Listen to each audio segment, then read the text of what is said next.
Lafy vaovao hafa tanteraka kosa indray dia teboka maro no mila atsaraina eo amin'ny sehatry ny jono araka namarany teo anivon'ny ministeran'ny jono tamin'ity androany ity. Isan'ny lehibe amin'izany lafiny fito tanàna. Fanadiny miantarandriana eo.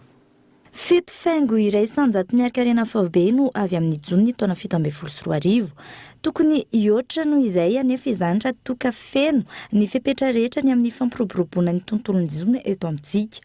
Raha toka tsy mbola misy ny tatitra mazava ny amin'ny tany fanondranana sy ny vokatra ary ny tsena anaty nanomboka ny fiandohan'ny taona, azo lazainao tsara ny vokatra makamba raha ny tatra avy amin'ireo mpiantsehatra. Ny tendance amin'ny ankapobeny meny zareo dia tsy misy ny fidinana fa saingy kosa hatreto aloha zany mbola tsy azo zany hoe ratsy ny vokatra zareo satria izy no mitrandraka ny vantana zay crevette zay. Zay mety lamatra indray raha resatsika lamatra amin'ny ankapobeny zany dia zao zany zao izy manomboka ny ataontsika hoe mety tena ho saison lamatra satria amin'ny fotoana mafana izy no miakatra.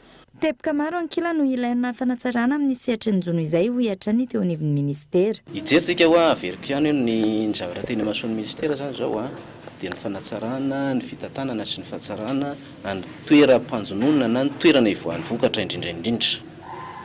Amin'ny teny vahiny izy dia hoe l'écosystème. Raha iresaka manokana izay ataoko hoe tsy adsonatsonoavina dia ny écosystème de mangrove izay kombenimeny fa anisan'ny fototra iray ivoan'ny vokatra anaty ranomasina.